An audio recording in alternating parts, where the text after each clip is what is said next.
Hello listeners, Jordan here. I just want to let you know that you can listen to Nighttime early and ad-free on Amazon Music. Include it with Prime.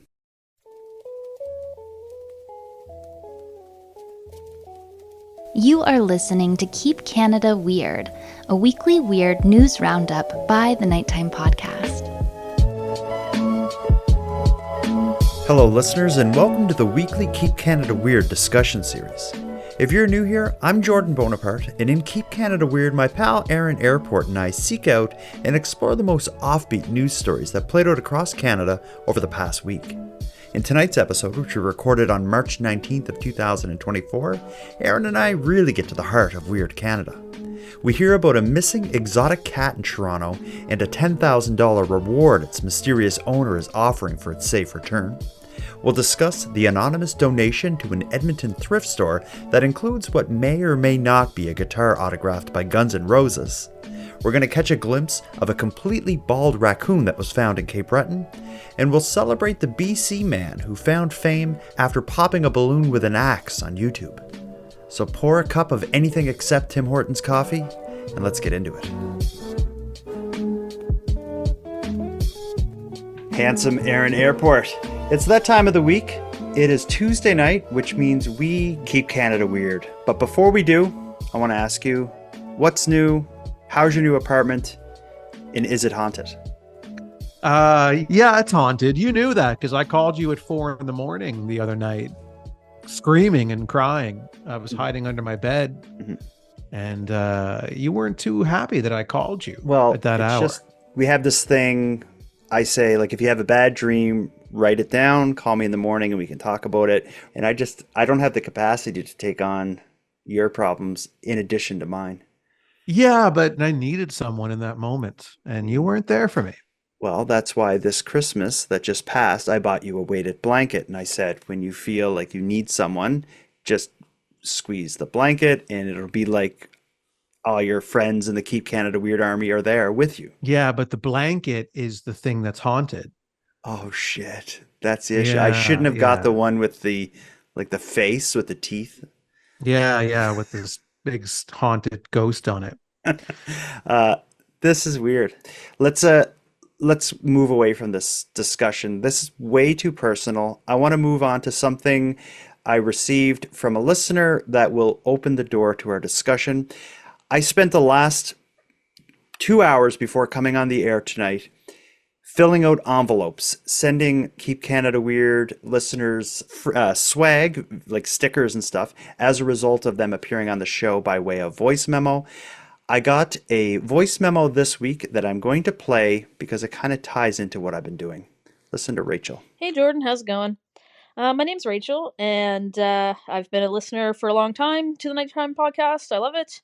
And the reason I'm trying to contact you is because I collect stickers, and I love that that's one of the first things I'm telling you about me because it makes me sound so very nerdy. Anyway, yeah, I'd like to buy some Nighttime Podcast stickers if you sell them. If you do, hit me back at the email that's attached to this recording. Thank you. Well, Rachel, as I've said in past episodes, if your voice memo appears on the show, I will send you Keep Canada Weird swag free of charge. As I play her voice memo, she now qualifies, so she will not need to send me a toonie for a sticker. Rachel, send me your mailing information and I will get something out to you.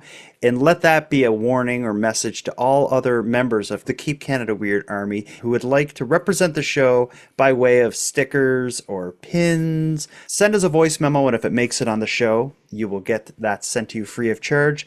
But I want to use this as an opportunity to call out to listeners abroad, and I would like to hear voice memos from people outside of Canada letting us know what they like about the show, why you listen to a show where two uneducated, one handsome person tries to keep Canada weird. Yeah, two highly uneducated podcast hosts. Well, hopefully the floodgates will continue to stay open because we got a bunch of listener mail tonight. I will sprinkle it through the show as we go, but we have a full house in terms of voice memos and in terms of weird Canadian news. Last week, as it turned out, was an odd week here in Canada, as the headlines suggest. When we keep Canada weird tonight by highlighting, seeking out, exploring celebrating weird Canadian news stories. We're going to be talking about a famous Torontonian's missing cat. We're going to talk about Guns N' Roses. We'll hear the story of a bald raccoon, which is some serious nightmare fuel. And we're going to talk about balloons. Where do you want to start with all this? There's a lot of stories I like in this episode. I like know. balloons. I like the raccoons. I like cats. Cats are my favorite. Let's start there. Let's start with cats. And we have said it is a commitment we have to everyone who listens to the show that if cats are in the news in Canada, if there is a mainstream news article involving cats, we will cover it on this show. Last week did not disappoint. As I said in the setup here, a famous resident of Toronto's cat is missing, and there is a significant reward for this cat. Toronto's Amelia Maltep is a unique person. That's the owner of the cat. Born a male in a South Asian community, Amelia is known back home as something between a trailblazer and a celebrity, as she's the first person to come out as transgender in her community, a move that had led to intense media attention and public scrutiny. Think of her as something between Kim Kardashian and somebody who pushes the boundaries in a very conservative place. So that's the backstory. Jump ahead a bunch of years. Amelia is a social media influencer, model, and real estate mogul in Toronto. But none of that is why they're being discussed tonight. Amelia's cat is missing, and they're offering a significant reward for the return of it. The owner of a unique cat that went missing from Toronto's Castlelome area downtown is offering a pretty large reward for its safe return. And joining me now is Amelia Maltep, Mika's owner. Amelia, thank you very much for joining us this morning, or this afternoon, excuse me. Thank you for having me. Now, you're looking for your cat. Tell us a little bit about your cat, and then we're going to talk about the reward. But what is Mika? What makes her special? So he's F1 Savannah, and he have a very pretty long ears and polka dot brown color coat. So you're offering a $10,000 reward. It's a very unique looking cat. Why that much of a reward? Well, for me, it's not about the money. I just want my boy to be home, and I thought it will help and motivate people to be look for him. So that's the main reason. It's nothing to do with money. Yeah. Yeah. And what kind of cat is he? I'm looking at him with the spots and everything. So it's F1 Savannah. A Savannah. And where are they from? What makes them so unusual looking? So he's African cat, desert cat. An African desert cat. What drew you to him? Well, when I saw his face, I knew it's meant for me. And now he's lost. And I'm doing everything I can to find him. And any idea what might have happened? Are you worried it might have been stolen? He might have been stolen? I'm not worried about him being stolen because he's very shy and very scared of people, So I'm not worried about that, but I know he's very good in hiding. So it's just a matter of time. Everybody pretty much in my neighborhood and all around, people knows him. So it's just a matter of time that people find him, and I think we will find him. Well, good luck, and hopefully the cat turns up, Mika turns up, and it comes home on his own, so you don't have to give out the reward. I'm not that worried about giving out how much money I have to give, but I just want him to be safe and being home, as soon as I can. So that's what mostly I concern. Okay, Amelia, thank you for joining us today. Thank you. Thank you. A lot to say about it. Mm-hmm. First of all, an exotic cat is missing in a major city, and there's a $10,000 reward from this kind of like mysterious rich person. Because Amelia even says, like, it's not about the money, how much money I have. I just want my boy back. Like, it's kind of crazy, I think. Yeah, and 10,000. I mean, I guess I shouldn't speculate on how much she's worth and how much she'd be willing to pay out, or how much one, a real estate mogul should pay out for a missing cat. Mm-hmm. But do you find the 10,000, considering we're assuming that she's rich, right? Must be. Certainly looked rich in the video. Oh my gosh! The Zoom, the Zoom kind of news interview that they were doing, and she was obviously on her computer at home and on her webcam, and you could see just the immaculate background of. Yeah, it was just like diamonds and statues everywhere, but it's it's interesting. I don't know. 10 grand, I think that's enough money that would actually get people searching and supporting the search.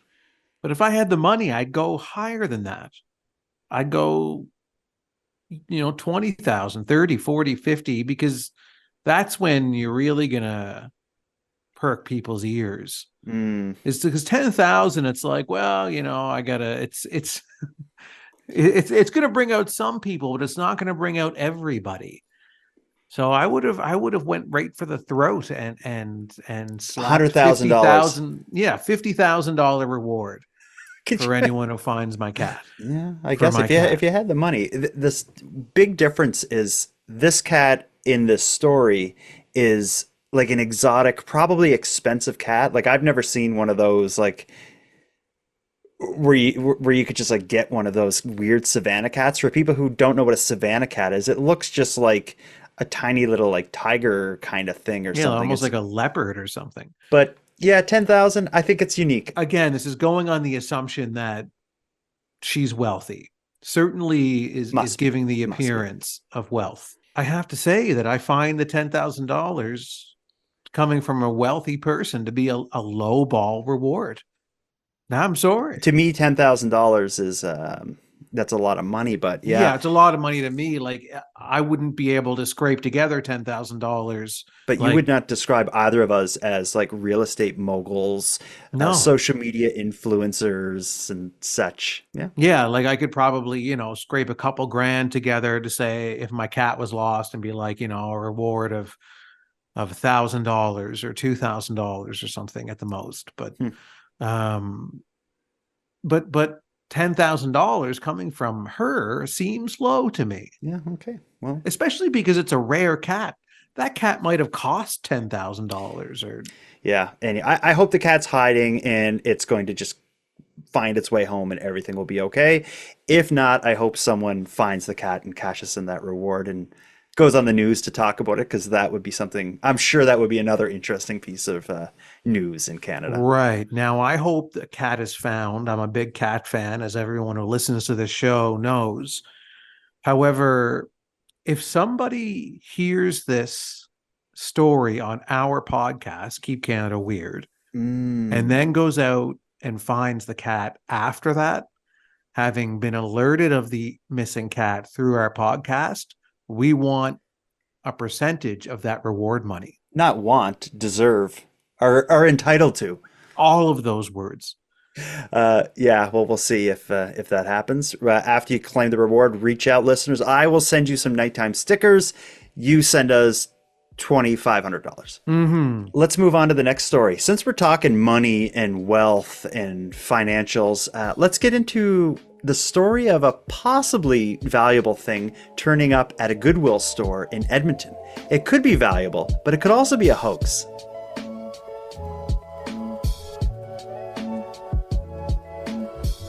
When a Goodwill store in the Sherwood Park area of Edmonton began the process of sorting and pricing their last load of donated goods, they found something unusual: 2 brand new electric guitars. The only blemish on them seemed to be large signatures written in metallic ink. And it doesn't take a music historian to pick out whose autographs they appeared to be. At the Sherwood Park Goodwill, you never know what gems you'll find. Among the racks of clothes, books, and household goods is one item making some noise. Then all of a sudden I get a call and they're like, yeah, we think we have something very special that got donated, and we usually don't get items like this donated too often. These 2 guitars were anonymously dropped off among piles of other donations. It was the black guitar that piqued the staff's interest. Looked in the case, looked at the autographs, and they were actually a little blown away. They're like, hold on, is that real? A cause for excitement because they believe the autographs belong to one of the biggest bands in the world. Guns N' Roses, a band that's been around for nearly 4 decades and sold tens of millions of albums. Lead singer Axl Rose and guitarist Slash are two of the biggest names in rock music. Axl and Slash, I mean, just iconic in the music industry, and they were pretty identifiable. And we matched them up to signatures that we've seen, and they're, like I said, they're close, but we of course don't have that full authenticity of it. So of course, with anything that is autographed, the big question is, are the autographs real? And for that, well, we go to an antiques dealer to get the answer. We headed over to Beck Antiques and Jewelry in Sherwood Park Mall. Owner Clinton Beck has spent 3 decades as a treasure hunter and appraiser. Well, this is certainly a beautiful guitar, isn't it? He believes it belonged to a fan who would have gone to different autograph sessions. Beck broke down the process of authentication. He usually signs it Axl and then Rose. He usually does both. This is a bit unusual to just have the single signature, but again, it is sort of typical. If he had 100 signatures lined up, he's trying to get it done as fast as possible. Slash has a very unique signature as well, and that is perfect as well. After a few more observations. Unfortunately, we don't know where this guitar came from because he was donated to Goodwill. So we don't have real provenance on the piece, but we can see by all these things, my gut feeling is that these are the real deal. Beck says the guitar could be sold at auction for $1,250 and thousands more at a charity auction. What blows me away is that money could actually go a long way to supporting our mission of helping people with disabilities to find employment. As for when a local GNR fan can get their hands on the guitar, all we need is just a little patience. Goodwill is still figuring out the next steps. So point one, let me just address this. The guitar itself is a really cheap electric guitar. It's new, of course, but it's like the lowest tier of like electric guitar. And I just want to put that out there because that plays into my theory. First of all, what are you thinking about this?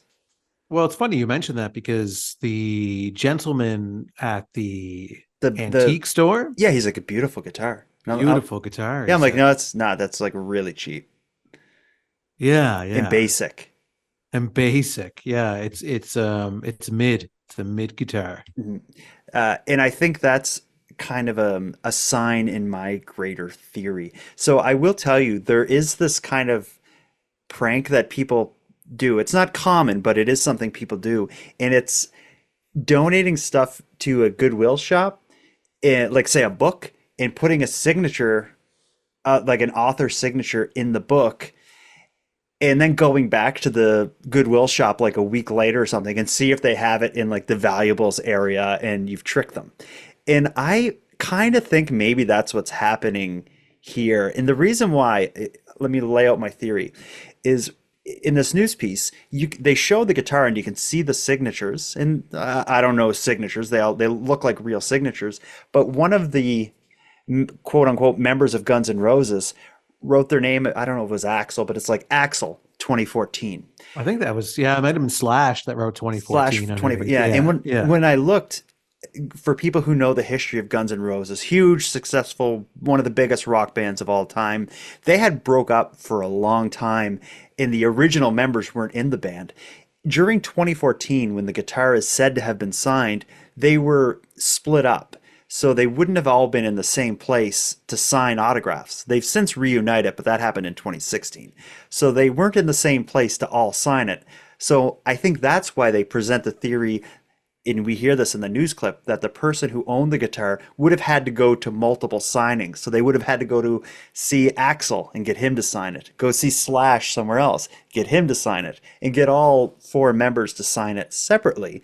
And if you had the money to do that, why would you have, like, I'm going to buy the cheapest guitar that's not associated with any of the members of the band and travel the world and get all the original members of Guns N' Roses to sign this $200 guitar instead of, the $1,500 guitar that is associated specifically with Slash, the guitar player for Guns N' Roses.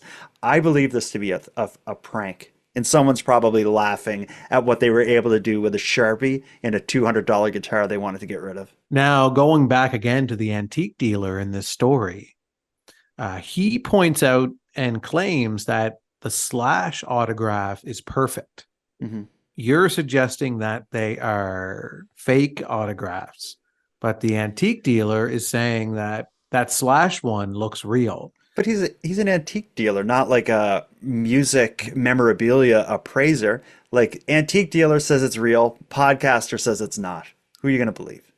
I like your theory. I do. I like it. Okay. I kind of lean towards your theory, and I also lean towards the fact of this antique dealer being completely full of shit. Yeah, it gets him on the news and stuff too. Like, Because I don't he's in know. a mall too. He's an Yeah. antique dealer, like just in some like just rundown mall in some small town. Like Yeah. If he's like, yeah, if I'll do it. I'll be on the news and advertise my shop and I'll grade the autographs. Sure, if it is legit, how does it end up donated to a Goodwill shop? Because it's, again, somebody had to put the effort into getting all four members of Guns N' Roses separately to sign this guitar. That is like a life's mission for a lot of Guns N' Roses fans. Someone who puts that effort in doesn't just say, I don't need this anymore. I'm just going to donate this to Goodwill. I'll just drop it off anonymously. So it is possible that somebody had passed away and it was just a family member getting rid of their things. And it could be as simple as that to explain why. Possibly. I kind of worry for whoever buys this because my gut tells me there's shenanigans associated with this guitar. I don't know. I wouldn't pay more than the actual guitar's worth for this, which is probably $200. There was another guitar pictured in the story, but they didn't talk about it at all. No, and it had signatures on it. Yeah. It's So in what the news story. It's just in the background. I don't know, but yeah, it is. I think there's something weird about this story. I don't know. Yeah. Rather than random antique appraiser saying, validating the signatures, there's people who would specialize in validating and authenticating signatures, and Guns N' Roses members would be people who would be, they would know. So I don't know. I think it's an easy mystery to solve if you have access to that guitar, but I would think this Goodwill shop that wants to sell this guitar probably doesn't want to go too far down that road. And hopefully when this news footage had aired, somebody had called in who is an expert and said, yeah, it's not real. There's not going to be a follow-up story about that. No, there's not. You know what? I'd like to call, I guess I could call the Goodwill shop. If I do build up the courage to call them, I'll air it at the end of this episode after the credits or something like that. Mm-hmm. It would be interesting to hear if they still have it, if it's sold, what the story is.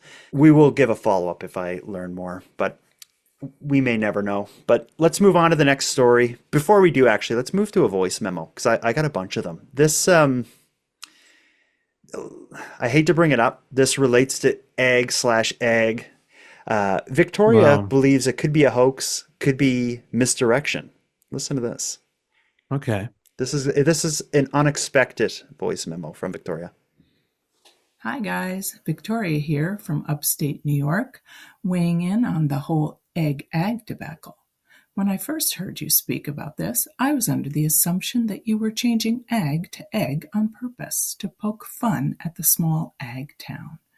I was dumbfounded that listeners didn't get the joke and were turning this into a controversy.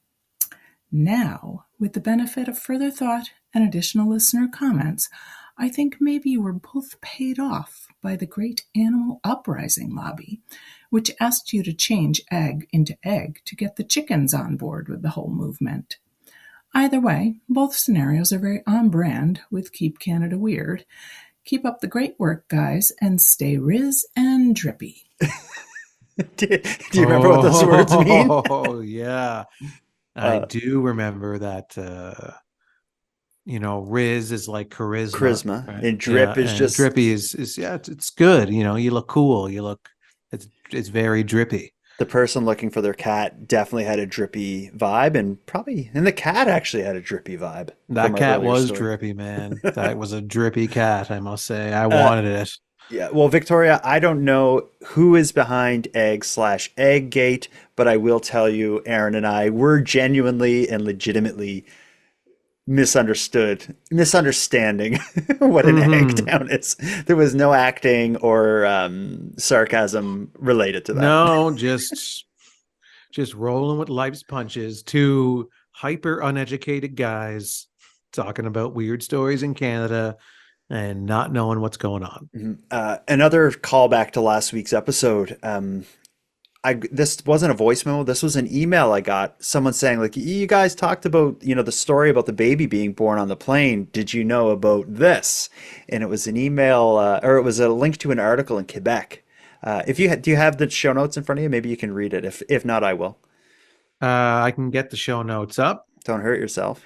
Well, it's been that kind of nice, Yeah, the email was from a fella named Glenn in Quebec, and his story was his email said something to the effect of, like, you think having a baby on a plane is bad? Listen to this, or read this. So here it is. A central Quebec health authority has confirmed that a woman gave birth outside a hospital in Drummondville, Quebec, after the mother arrived at the building and found the main doors locked. So the health authority says employees heard noises outside the hospital early Tuesday morning and discovered the woman and her newborn. Spokeswoman says that the main hospital doors are locked at night and access to emergency services is through another door in a different part of the building, about a 5-minute walk away. The health authority says a security guard who was working for a private agency has been removed from their job for failing to help the woman. The hospital says it will also improve signage at its doors so people know where to go, and has reminded employees of the importance of explaining to future parents how to access the facilities. Oh, man. So what they're saying with a whole bunch of words is she arrived to the hospital, I think alone, in labor, went to the main doors, which were locked. It seems like a security guard saw her and didn't do anything about it. Mm-hmm. There wasn't signs saying, like, emergency after hours, go over here to a different door. So she went to a bench and had her baby. Yeah, because the security guard is like, that the emergency is another door. You can't. Door's come in locked, here. hun. No. Yeah, and that's just generally what they do working anywhere else, like at a convenience store or, at a train station. But that is this is a shocking story that I'm surprised is not big news. That is horrific that can happen. Maybe it's like the Axl Guns N' Roses guitar. Maybe it's fake. Maybe we've been duped. By Glenn? No, this came from a credible source. This is legit. This is legit. Well, yeah. Well, you're setting up something good, because we do have something I'm going to air later at the end of the show. We're going to end the show with a story that we will question whether or not it's real, because it is so bizarre.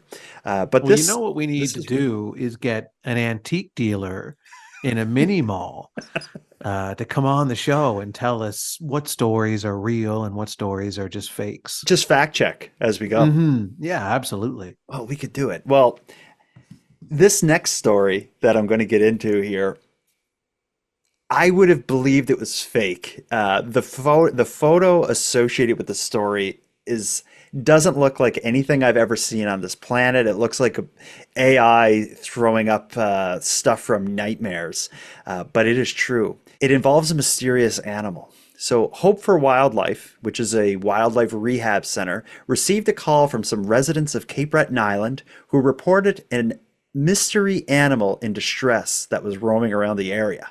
But they're calling it a mystery animal because it was like nothing they had ever seen before. They didn't know what it was. It was just this small, weird animal that appeared to be in pain. Hope for Wildlife responded and managed to capture the animal in a trap.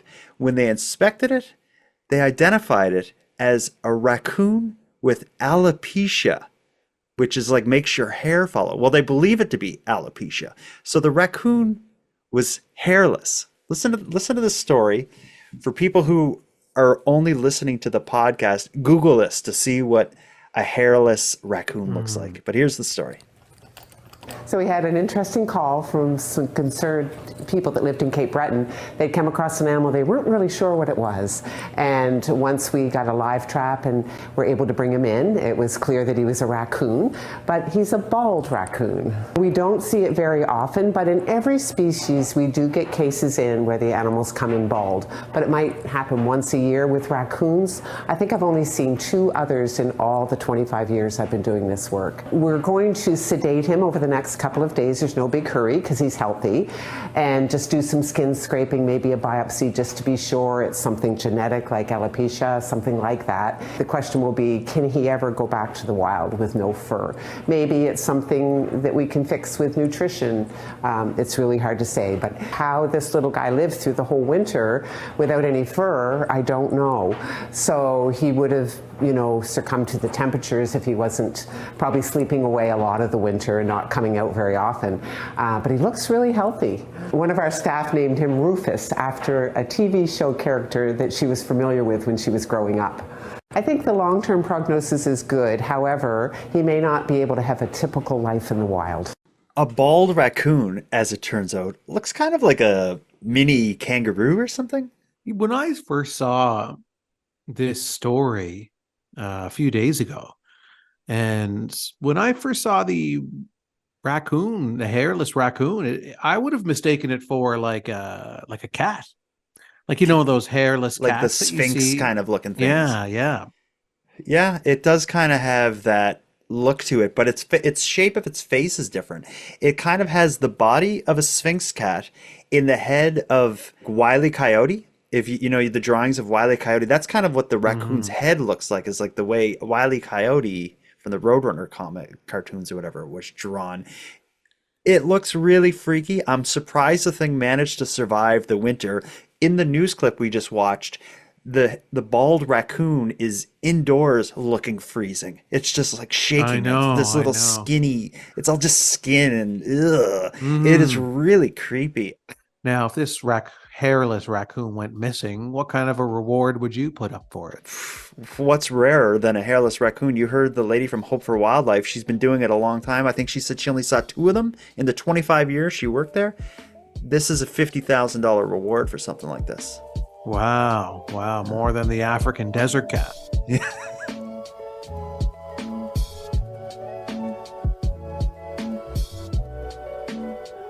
Let's hear another listener voice memo. Tim in Maine has noticed something pretty suspicious about Tim Hortons. Listen to this. Hey, Jordan and Aaron. This is Tim in Maine, down in the States. Not too far away from you guys. I was thinking about the Tim Hortons issue. I actually don't mind Tim Hortons. They've infiltrated into Maine in different places. But we used to live in a southern part of Maine, so quite close to the southern border. And it happened to be a town, Lewiston, where there was a big French-Canadian heritage. So a lot of folks that lived there. And it was funny because in the early to mid single-digit 2000s, they put really quickly 5 or 6 different Tim Hortons locations in Lewiston. And I got thinking about this like an infiltration into the United States, hearing about some of those other voice memos that people had left. And they all opened and were really popular. And used to go there occasionally and enjoyed it. And then it was very sudden, but they had been there probably for about 4 or 5 years. And suddenly they began to close one by one, but very quickly, completely vacant. And the whole area was like, what's going on with Tim Hortons? Why are they closing all these brand new locations? They were built from the ground up. So there was some talk about it, and it showed up in the local newspaper that Tim Hortons said, this is our business strategy to start several businesses, establish a beachhead maybe, and then close them one by one. And I was trying to figure that out. And I don't mind Tim Hortons, but I have to scratch my head and wonder, what in the world are they doing? And why are they building these brand new brick and mortar places in Maine and then keeping them open for an indeterminate amount of time and being somewhat successful and then closing them one by one? Seems kind of suspicious to me. I wonder what you all thought. Tim, it sounds hella suspicious to me as well. First of all, Tim has just coined the new branding for our discussion, which is the Tim Hortons issue. So Tim Hortons issue. that's like the overarching title for any discussion related to Tim Hortons. Here on Keep Canada Weird, we do address the Tim Hortons issue. We do. We face it head on, the Tim Hortons issue. What do you think about this one? This is an interesting state of affairs. Well, if they are infiltrating, moving down south, going towards the U.S., this style of business, this cutthroat style of business of opening up multiple shops, putting competitors out of business, and then kind of centralizing in some way, like kind of falling back, I could see that being a part of their plan, just flooding the market with brick and mortar shops, selling coffee, probably putting competitors out of business. And once the competitors are out of business, they can just drop down to one shop, cut their costs, and continue to sell coffee. Yeah, that sounds pretty close to what they're doing, I'd say. But I like to think in my heart that Tim Hortons had set up a few shops in Maine. They did poorly, and then they were shut down, and they were run out of town. Yeah, someone ran them the hell out of town. And they came back through New Brunswick with their tail between their legs, with their bad coffee between their legs. Yes, people tasted the coffee there, and then they said, get out of our town. We don't want you here. Your coffee's terrible. Go back to Canada. And yeah, I don't know. It's interesting. Tim in Maine, I love the Tim Hortons issue as a branding for this, and we will continue with that. While we were listening to the voicemail, I actually wrote it down so I won't forget it. Anyway, that was a dark, serious discussion around Tim's. Let's go to something lighter. This will be the story we end the show with. I enjoy hearing stories of Canadians who find viral fame in an unlikely way. In last week's episode, we had the basketball-playing grandma who wanted to get in the WNBA, and she became a TikTok star. Here's another similar style of story. This involves a man in British Columbia who lost his jobs as a result of the pandemic, found himself with a bunch of free time, and one of the ways he killed the free time was making a slow motion video of him popping a balloon with an axe. He uploaded it online. Very quickly, it had millions of views, and his new career was born. He's a balloon popping star. Listen to this. Before David Beck discovered the positive potential of filling a balloon full of water, he was striving to be a full-time travel photographer, taking photos like these. It's kind of my big dream. I was working hard. But then the pandemic hit harder, and David lost both his photography gigs and the bartending job that was paying the bills. I was definitely under, a lot of stress. David says his mental health started suffering, so he began searching for some way to take his mind off it all. Obviously, you're looking for a positive place to put your energies. And obviously, if you have a lot of time on your hands with nothing to lose, why not pop a balloon with an axe and capture the action on camera? But far from obvious was what happened after David posted the video on social media. The first kind of 24 hours, it got like 1 million views or something. It eventually reached more than 200 million views, David says. I was freaking out. So he wondered what would happen if he made a bunch of other videos. Throw spaghetti at the wall and it sticks. You keep going. Maybe I just think right place at the right time. Yet, 3.5 years later, during this very different time, they have skyrocketed. Thanks to producing countless thousands of daily balloon videos, David's earned 20 million followers on social media, up to more than 500 million views per video, and turned this into a full-time job. It's wild, but I'm stoked. David says he also couldn't be more grateful for the opportunity to focus his seemingly superficial content on more substantial issues, ranging from the war in Ukraine to videos specifically aimed at calming anxiety and distracting from depression. My message is to, share gratitude, positivity, and love. And to show how the worst days of our lives, if we choose to respond differently, just might inspire us to realize the best. When life's calling on you, right, you got to respond and you got to do, what you can to keep going, right? He kind of spun it at the end in like this kind of emotional, thought-provoking, powerful way. But at the end of the day, I think it's like if you do something weird and interesting and put it up online, someone, like he says actually in the clip there, you throw spaghetti against the wall, every so often it sticks. Who would have thought that you could make a career and probably make a lot of money popping water balloons on YouTube and TikTok and stuff? Well, when we speak to someone now of a younger generation, like say somebody in their early 20s, they'd probably be like, yeah, of course you could. You can do anything on TikTok and find an audience and grow it. And next thing you know, you're rolling in the greens, you Yeah. know? I looked at he's on YouTube. I don't know if he's on TikTok. I said that, but I know he's on YouTube and he has a ton of views. And you can, like, if you have videos where you're getting like millions of views, you're making a ton of money. And if your production expenses are getting colored balloons at the dollar store and filling them up with water and popping them with a whippersnipper, it's pure profit. Yeah, but there is a lot of time that he's putting into them, though, because you can tell by how elaborate some of his videos are if you go Mhm. and watch them. Mhm. There's a ton of time being put into that Mhm. and setting up all of those, multi-layered balloons and all of the different ways that he pops them and everything. So, Yeah, there's the setup. And also, let's be real here, is this guy's background is in photography, so he's able to make his videos look beautiful. If the average person grabbed their phone and filmed themselves popping a balloon, it wouldn't be this cinematic thing that this guy's able to do naturally just because of his background. yeah, exactly. This guy has a very artistic background, and he really brings that to these videos. So it's great to see someone like this who puts a real effort into Hmm. what he produces on YouTube and TikTok and all of these platforms. So it's great to see someone like him make a lot of money doing it. But then you see people who put garbage up there and they find an audience and it's not interesting, it's not well thought out, it's not creative, but they still find an audience anyway. Yeah, I know, because And then they make millions. we have to get to the closing moments of the show. I want to play a news clip. I want to play one last voicemail here.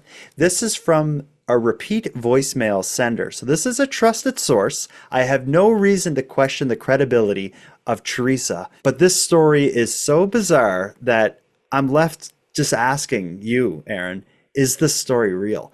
You remember last week we talked about a baby being born on a plane, and I said I would like to hear from any listeners who had a bizarre, strange, unusual, noteworthy experience on a plane. Teresa did, and it is so bizarre that I'm left saying this can't be real, right? Hello, you wonderful people. It is Teresa from Victoria, BC calling, your regular Keep Canada Weird correspondent here. I take my job very seriously. And I got a story this time that actually is about me. Uh, so I was listening to your podcast about the woman who gave birth on the Canadian flight from the Caribbean. I was on a flight from Fiji to Vancouver around 2007, and it was an island hopper flight. So it stopped at every conceivable Fijian island there is. When it would stop at the islands, passengers were not allowed off unless they were actually, getting disembarking there. And then some new passengers would come on at the same time. So at one point, an older gentleman gets on in a wheelchair. He's dressed in actual hospital attire, and he has a nurse with him. They set him up right on the row across from me. Well, this fellow did not look very healthy. He was very frail. He had an oxygen tank. So we end up taking off. We're about 2 hours into the next portion, and all of a sudden, they're just getting ready to serve dinner. All of a sudden, I look at the man, and I notice that he doesn't look, well, to put it bluntly, alive anymore. So I'm kind of looking at him, and the nurse has fallen asleep. So the stewardess goes by and I say, excuse me, your passenger here is not looking very alive, and his nurse is asleep. Yeah, I think somebody should be checking on him. Make a long story short, they ended up checking on him. The guy had died. They're just getting ready to serve dinner. They tell me that I'm not allowed to tell anybody in the surrounding areas on the plane that this person has died because everybody will freak out. There's nothing they can do. So I am not lying here. Not lying. They prop him up. Well, he's already sitting up, but they prop him up more. Okay. And they put sunglasses on him. It was total weekend at Bernie's. I am not lying here. And just pretended, I guess they were just going to pretend that he fell asleep and I wasn't supposed to tell anybody. They continued to serve dinner. I had to sit across from this dead man for the next 2 hours. Yeah. And it's the first time I'd seen a dead body. And very, very bizarre situation. So at the next place that we stopped, the next island, they take him just, quietly, just like it's another day and, that this is time for him to depart. So he's just going to get off. Well, he departed all right. He was in heaven. So they just got his wheelchair. We're very cautious with, of course, keeping how they kept his head up and so on and so forth. Kept the sunglasses on the guy. And then at this point they put a hat on him and wheeled him out. So, yeah, very, very bizarre. Something I will never get out of my mind. Anyway, thank you very much for all that you guys do. And Jordan and Aaron, please don't ever change. I love you guys just as you are. We won't change because we can't. I've tried. People have tried to talk me into it. This story, on the surface, I'm like, this is too crazy to be true. But then I went and Googled a little bit about dealing with like death on a plane, and it does kind of check out. Like, why would they announce? Like, I found a couple stories of people dying on planes and reading the articles to try to get a sense of how it was handled. It would make sense that they wouldn't just announce like, attention everybody, the man here has died, but we're in the sky, so we can't do anything. So everyone panic. Yeah, the pilot comes on over the speakers overhead. He's like, "You want to see a dead body?" Oh, God. So, but putting the glasses on him and the hat on him, that just seems like maybe like going a step too far. Yeah, no, I agree. Yeah, dress him up. Put a wig on him, a fake mustache. Like just a Hawaiian shirt. And I'm being serious, man. I don't know. I mean, yeah. I at the same time, if I was found out I was sitting near a decaying body, we're all decaying bodies. It's very slowly decaying. You're decaying. I'm improving constantly. You're morbidly uneducated. So. That's right. What if this was a shorter flight in comparison to how long flights can be. Yeah, this is probably like a 2-hour flight or something. So what if this happened on like, some kind of a 20-hour flight or something? Easy answer. They would just divert the plane. It would, just like when there's a medical emergency and they land at the next airport. In this case, they were kind of going to the next airport anyway. So there was not even anything they had to do. They just had to get the body off the plane at the next stop without causing too much chaos. And it kind of sounds like that's what they did. The one thing that I kind of questioned is he comes on the plane in rough shape with a nurse, with an oxygen tank, as Teresa described. When I looked into that aspect of the story, there are special like kind of medical type flights that you can take if you're traveling and you're in bad shape. I'm kind of like, why isn't the guy flying on one of those? But then again, this happened like it's not like this is in the United States or Canada or something. Yeah, it could have been special circumstances as well. Like we don't have time to round up a medical flight. We have to take the next available flight. For whatever reason. There's so many details that we don't know about about what brought this dying individual on board this flight. Let's get back to the point I aired that, though. I will say I have no reason to doubt Teresa from being 100% accurate. She is a trusted member of the Keep Canada Weird correspondent team. I have no reason to question her. I'm going to say I believe this to be a true story. I believe it to be true as well. And I don't really have any facts to back my statement up. But your heart? Yeah, it's a gut instinct. Yeah. Let's wrap this damn thing up. We've been through a lot tonight. Oh my goodness. Yeah. We had a lot of technical difficulties at the start. And we had a lot of weird Canadian through the beginning, middle, and end. I couldn't pick a favorite story tonight, but I will be seeing bald raccoons in my head while I sleep. I will be comforted by the appearance and sound and shape of popping balloons. I'm going to hope for the return of a very expensive exotic cat to a kind of mystery mogul. Yeah, and I'll be looking at anybody wearing sunglasses anywhere and wondering, are they a dead body? And I won't be buying guitars that are said to be signed by Guns N' Roses during a period of time that the band wasn't even together. Yeah, I mean, you know more about Guns N' Roses than I do, so I'd be the sucker who bought it, and I'd be like, Jordan, I got you something so special. It's a really cheap, crappy guitar signed by Guns N' Roses. I'd still appreciate it from you. Then it would have a great story. I'd be happy with that. But yeah, let's put a bow on this. We've kept Canada weird. We hope to hear from some members of the Keep Canada Weird Army. Go to nighttimepodcast.com/contact and send us a voice memo with your thoughts. And if you heard your voice in this episode, email me at nighttimepodcast@gmail.com with your mailing address, and I will send you out something special as a thank you. Handsome Aaron Airport, until next time. Jordan, until next time. Donate to Hope for Wildlife. Seems like a great organization that we all benefit from having here in Nova Scotia. And next time you see a raccoon with fur, look at them and say, you're nothing special.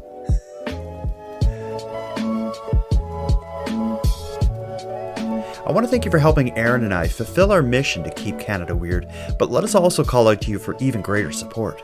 If something weird happens in your neck of the woods, we want to hear about it. As well, if you have any thoughts, opinions, or theories on any of the stories we discussed tonight, we want to hear about that as well. The best way to reach us is via a voice memo, which you can send at nighttimepodcast.com/contact. We hope to hear from you. Now, before we part here, let me end with some thanks. First, I want to give a big thanks to Aaron for sharing another evening with me and with you, the listeners of Nighttime. I'd like to give a big shout out to the internet's favorite cult leader, Unicole, who provides the intro and outro voiceovers for this series. A thanks to Monty Data, who provides the outro version of O Canada. And lastly, but most importantly, a massive thank you goes out to each and every one of you listening to Nighttime, as without your interest and your support, this show would be as pointless as it would be impossible. Now, on the topic of support, let me thank the newest subscribers of the premium feed, Ryan and Frosty. Thank you for your generous support. And for anyone else who'd like to support the show, you can help us out in a variety of ways. First of all, a premium feed subscription costs just a couple dollars a month, and that money funds the creation of the show. But the premium feed also gives you the episodes 2 days early, gives them to you ad-free, and gives you access to a full back catalog of episodes. If that sounds like something you'd be interested in, you can go premium right now at patreon.com/nighttimepodcast. And even if you don't want to go premium, you can still support the show by simply sharing this episode on social media and letting all your like-minded friends know why they should listen. Thank you for helping us grow this. Now, until next time, take care of each other, hug your loved ones tight, and let us know if you see anything weird. Keep Canada Weird is written, hosted, and produced by the Nighttime Podcast. And now to our viewers and listeners everywhere. Good night.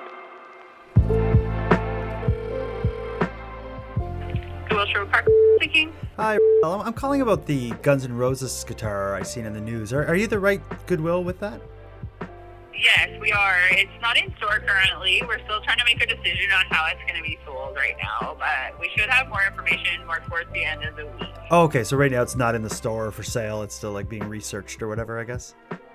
Yeah, so like we've had some people try to make offers on it and everything, but we're just trying to figure out what the best channel is for us to create a sale. All right, sounds good. I just didn't want to go in if it wasn't there, so I'm glad I called. It is not. It is not. Okay. There's potentially going to be a second one come out as well, just so you know. Ooh. Oh, Guns N' Roses one, or?